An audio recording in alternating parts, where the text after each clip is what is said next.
Sometimes it's time to eliminate your affiliate network, but I don't want to encourage you to do that if you have a good relationships with them. Also, it always comes down to who you're dealing with.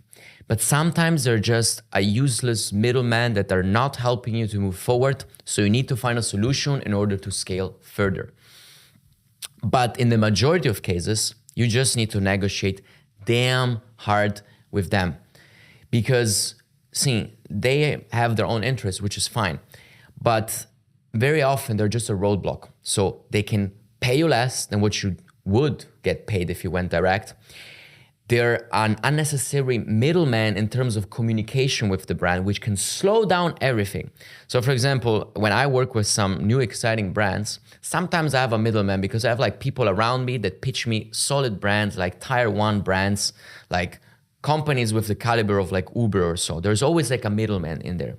So that can be okay because I'm like, I respect the work, you help me get the deal, but let's talk to the brand directly together and I will not bypass you. We work on this together. We take this as a joint project.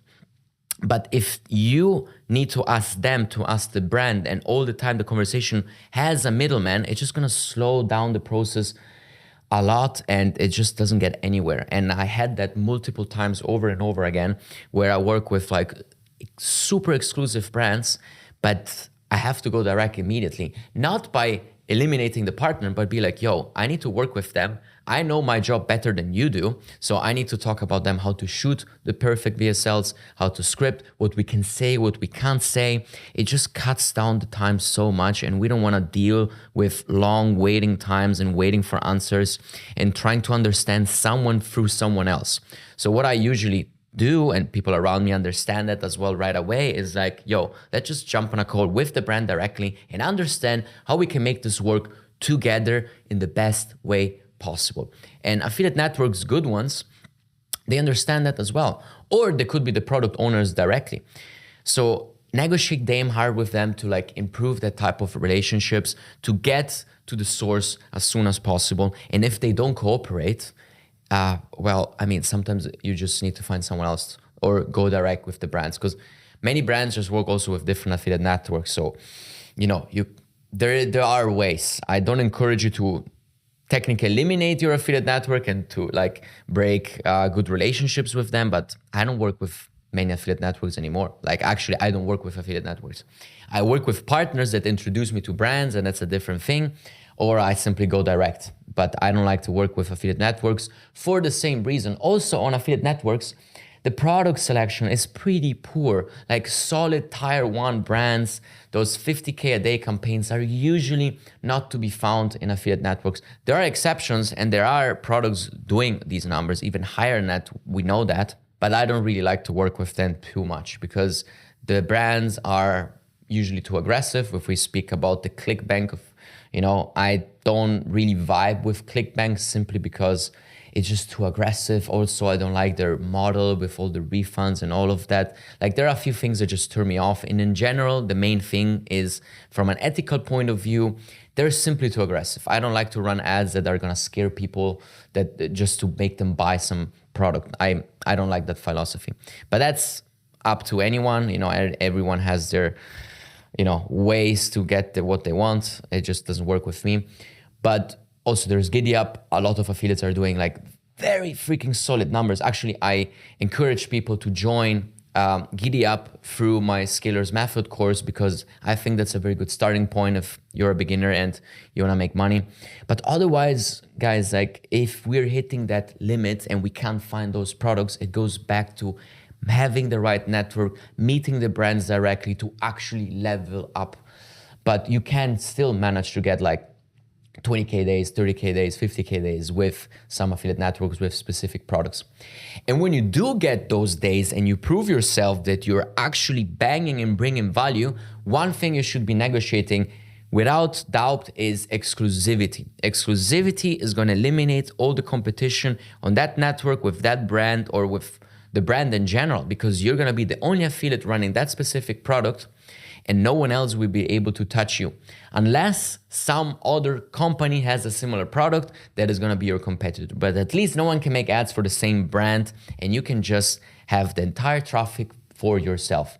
So if you don't eliminate your affiliate network, you need to be damn good at negotiating higher payouts, exclusivity deals, things like that. A lot of people just don't even think about negotiating hard, They just, oh, I have a payout, that's it. No, they can always afford more. If a company is paying you $50, they probably can afford $70.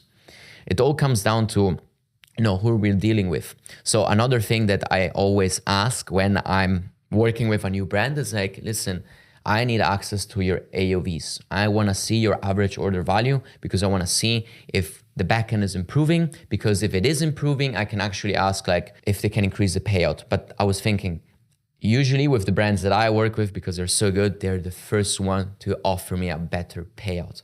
But if they don't, sometimes I'm always like a bit pushy. So I was like, guys, it's 2 weeks that I see that the average order value increased by $20.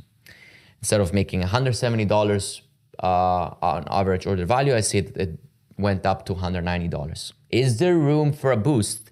Because if you do give me a $5 boost in payout, $10 boost in payout, $20 boost in payout, I can estimate that I can bring you even more sales and I can probably hit these numbers. Should we do a test and see how it backs out for both? That's always a great way to put it. So don't ask a permanent increase of in payout. Let's do a test on a weekend because weekends tend to perform better. Let's boost the CPA by like $10 and see if it backs out for both.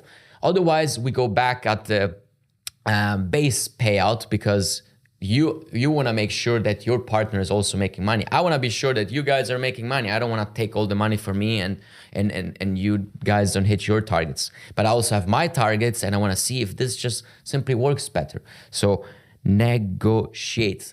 That's how so many affiliates don't do that and they leave so much money on the table. And I'm always there on the front trying to engage with them, trying to understand what works for them, what CPAs we need to hit this amount of scale.